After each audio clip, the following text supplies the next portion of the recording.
दर्शकबिन नमस्कार। हाम्रो च्यानललाई हेरेर साथ दिनुहुने बुवा आमा दाजुभाइ तथा दिदीबहिनीहरूमा हृदयदेखि नै सप्रेम नमन टक्राउन चाहन्छु। म सुधाकर प्रकाश तिमिल सेना। त सज्जनबिन, आजको विशेष नयाँ ज्योतिषीय कार्यक्रममा विशेष गरिकन हाम्रो च्यानलसँग एस्ट्रो दर्शन नेपालसँग जति पनि जोडिनु भएको छ हजुरहरूलाई हार्दिक स्वागत गर्न चाहन्छु र श्री गणेश भन्न चाहन्छु। सुरुवात गरौँ आजको प्रस्तुतिबाट। विशेष गरिकन वैशाख महिनामा नयाँ वर्षको सुरुवात हुँदैछ।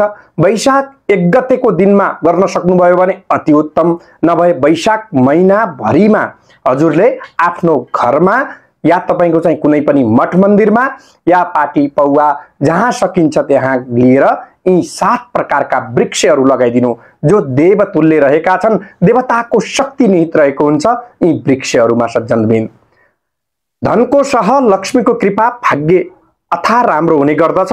साथमा तपाईको चाहिँ सूर्य, सोम, मंगल, भौम, बुध, बृहस्पति, गुरु, शुक्र, शनि, राहु, केतु 90 ग्रहहरूको आशीर्वाद पनि प्राप्ति हुने गर्दछ। यी देवतुल्य वनस्पतिहरूलाई हामीले हाम्रो घर गृहमा गमलामा लगाउनाले सज्जनबिन, त कुन त्यस्ता वृक्षहरू हुन् त जसलाई लगाउनाले घरमा धनको सह हुने गर्दछ, माता लक्ष्मी दाहिनी हुने गर्दछन्, त्यसको विषयमा चर्चा गरौँ। पहिलो नम्बरको वृक्ष रहेको छ मनी प्लान्ट, यानी मनीलाई कर्षण गर्न सक्ने क्षमता, मनी रुपियाँ पैसालाई एट्र्याक्सन गर्न सक्ने क्षमता हुन्छ। यो मनी प्लान्टको वृक्ष त हजुरले आफ्नो प्राइभेट तपाईको चाहिँ अफिस कार्यालयहरूमा पनि लगाउन सक्नुहुन्छ र साथमा घरको दाहिनेपट्टि उत्तर या पूर्व दिशा कोण पारेर हजुरले आफ्नो घरमा लगाउनाले सदैव लक्ष्मी माता दाहिनी हुन्छन्, लक्ष्मीको कृपा बनिरहँदछ, भाग्यको उदय भइरहन्छ।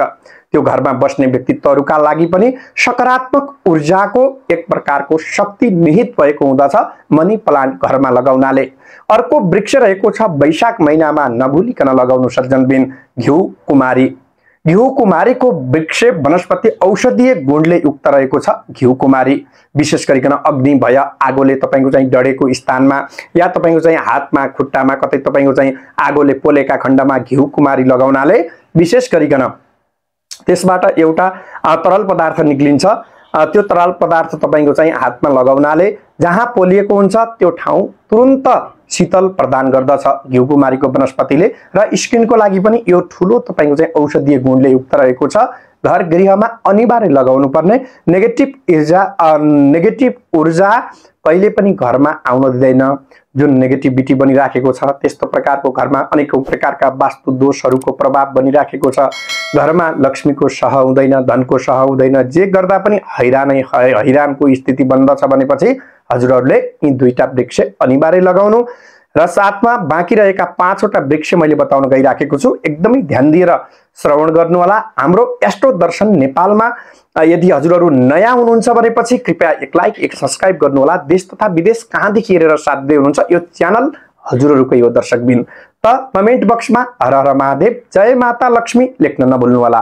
र साथमा अर्को वृक्ष रहेको छ केराको वृक्ष, बनाना, यानी स्वास्थ्यको लागि त भरपूर तपाईको चाहिँ एनर्जी पूर्ण छँदैछ केरा, तर पनि तपाईको चाहिँ केराको वृक्ष मांगलिक कार्यहरूमा, विवाह, व्रतबन्ध या तपाईको चाहिँ कुनै पनि पूजा पाठ यावत चीजमा केराको फलको महत्त्व पनि छ। र साथमा भगवान विष्णुको कृपा भएको वृक्ष साक्षात तपाईको चाहिँ विष्णु स्वरूप पनि मान्न सकिन्छ। र जो शालीन ग्रह, भद्र ग्रह, देवगुरु बृहस्पतिको प्रभाव पनि निहित भएको हुन्छ। जुन केराको वृक्ष हामीले आफ्नो घर गृहमा तपाईको चाहिँ दाहिनेपट्टि पारेर केरालाई लगाउनु अति नै उत्तम हुने गर्दछ। घरमा नकारात्मक प्रकृतिका चीजहरू प्रवेश गर्न पाउँदैनन् र साथमा धनको लक्ष्मीको कृपा पनि नै रहन्छ। केराको वृक्ष घरमा अनिवार्य लगाउनु। साथमा जसको पितृ दोषको स्थिति बनिराखेको छ कुण्डलीमा, पितृले कुनै पनि कामहरू अगाडि बढ्न दिएका छैनन्, कामहरू बाधाको स्थिति बनिराखेको छ, सन्तानमा हानिको स्थिति बनिराख्दछ, गर्भ नरहने समस्या, त्यस्तो प्रकारका व्यक्तिहरूले पनि मंगलबारको दिनमा केराको वृक्ष भएको स्थानमा गएर हजुरहरूले एक अंकुरामा बेसार मिसिएको जल राखेर त्यसपछि पहेँला अक्षता राखेर कालो तिल राखेर त्यो वृक्षमा एक दीपक माटाको जलाएर अर्घ अर्पण गर्नाले सायंकालको समयमा गर्नुपर्नेछ यो कार्य। ध्यान दिएर सुन्नुहोला। गर्नाले पनि पितृहरू खुसी हुने गर्दछन्। देवगुरु बृहस्पतिको प्रभावले पुत्र लाभ स्थिति पनि बन्ने गर्दछ, सन्तानमा राम्रो हुने गर्दछ। त यस्तो पवित्र पावन महत्त्व बोकेको वृक्ष रहेको छ केराको बोटा। हजुरहरूले वैशाख महिनाभरि जहिले लगाउनुहोस् अति नै उत्तम हुन्छ सज्जनबिन। तर सकभर शुभबार, शुभ बेला, हजुरको जन्मबार यस्तो प्रकारको समय पारिकन हजुरले लगाउन सक्नुहुनेछ। यसले अझै ऊर्जावान शक्ति बनाउनेछ। अर्को वृक्ष रहेको छ पिपल या बड। यी दुईटा वृक्षको महत्त्व त धेरै नै छ। पिपल शनिको दशा लागेका खण्डमा तपाईको चाहिँ शनिबारको दिनमा हामीले शनिको आराधनाको लागि पनि विशेष मान्दछौँ र भगवान विष्णुको कृपा पनि प्राप्ति हुने गर्दछ पिपलको पूजा गर्नाले। त पिपलको वृक्ष देवतुल्य रहेको छ सज्जनबिन। देवताको शक्ति अथाह हुने गर्दछ पिपलको वृक्षमा र ग्रहसँग पनि केही न केही रिलेसन जरुर जोडिएको हुन्छ। पिपलको यस्तो पावन वृक्षलाई हामीले घरमा रोप्नाले विशेष गरिकन घरमा हजुरले जबसम्म ठुलो हुन्न त्यो वृक्ष तबसम्म गमलामा रोप्न सक्नुहुन्छ, जल चढाउन सक्नुहुन्छ। तर जब जब जराहरू फैलिँदै गर्छ तब हजुरले मठ मन्दिरको आसपासमा या तपाईको चाहिँ नजिक जंगल छ जंगलमा या गण्डकी किनारामा तपाईको चाहिँ कतै हजुरहरूले रोप्न सक्नुहुन्छ जहाँ सदैव पूजा होस् त्यो वृक्षको सज्जनबिन। बर पिपल लगाउनाले नरकमा रहेका पितृहरू अप्रेत योनिमा भट्किराखेका पितृहरू पनि सद्गति प्राप्ति गर्दछन्। यो कुरा शास्त्रमा प्रष्ट पारिएको छ सज्जनबिन। बर र पिपल अत्यन्त महत्त्व रहेको छ। उसो त यो वृक्षको महत्त्व, वृक्ष 10औं लाख वृक्ष पृथ्वीमा तपाईको चाहिँ यो धराधाममा रहेका छन् सज्जनबिन। औषधीय गुणले प्रत्येकमा औषधीय गुण छ सज्जनबिन। र साथमा तपाईको चाहिँ भगवान ऋषभदेवको पालादेखि नै यो एकदमै ऋषभदेवले एक प्रकारको यस्तो व्याख्या गर्नुभएको छ शास्त्रमा कि वृक्षको महत्त्व हैन यति धेरै छ कि कुरै नगर्नुहोस्। त्यो भएका कारणले गर्दाखेरि अत्यन्त धेरै महत्त्व बोकेका यी वृक्षहरू हजुरले लगाउन सक्नुहुन्छ। अर्को रहेको छ बिल्वपत्रको वृक्ष हो दर्शकबिन। बिल्वपत्र भगवान शंकरका लागि अत्यन्त प्रिय छ, यो हजुरलाई थाहा नै छ। बिल्वपत्रको स्मरण गर्नाले या तपाईको चाहिँ स्पर्श जुन प्रत्येक दिन स्पर्श गर्नाले बिल्वपत्रको बुटामा हाम्रा जान अनजानमा गरिएका पापहरू तत्क्षण नष्ट भएर जाँदछन्। यस्तो शक्तिवर्धक तपाईको चाहिँ शक्तिशाली देवतुल्य वृक्ष रहेको छ। माता लक्ष्मीको पनि कृपा हुने गर्दछ सज्जनबिन।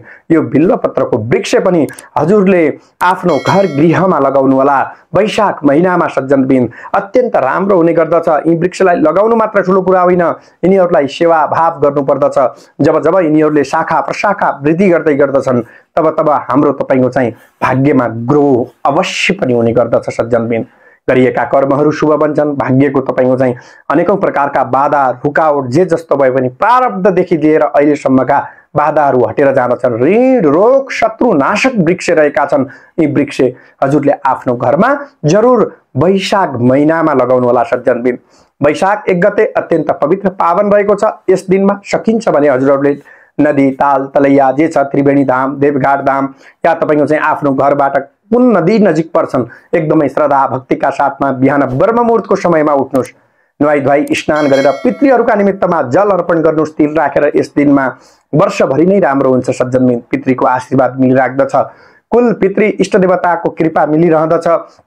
र साथमा यति मात्र नभइकन हजुरहरूले यस दिनमा कहिल्यै सूर्यलाई अर्घ नचढाउने व्यक्तिले पनि यस दिनमा जरुर चढाउनु सज्जनबिन। ओम घृणी सूर्याय नमः भनिकन सूर्य भगवानलाई तपाईको चाहिँ जल अर्पण गर्न सक्नुहुन्छ। यसले पनि भाग्य उदय हुनेछ सज्जनबिन। ऋण रोग शत्रु दरिद्रताको भय अष्ट दरिद्रता तपाईको चाहिँ तत्क्षण नाश भएर जान्छ, भाग्यको उदय हुने गर्दछ। त दर्शकबिन आजको विशेष कार्यक्रममा हामीले चर्चा गर्यौं यी 7 प्रकारका वृक्षहरू घर गृहमा लगाउनु वास्तु दोष अनेकौं प्रकारका दोष कष्ट भय हटेर जाँदछ भनिकन चर्चा गर्यौं। कहाँदेखि हेरेर साथ दिनुहुन्छ कृपया एक लाइक एक सब्स्क्राइब गर्न नभुल्नु होला। भगवानको आशीर्वाद सदैव मिलिरहोस्। ओम नमः शिवाय। हर हर महादेव।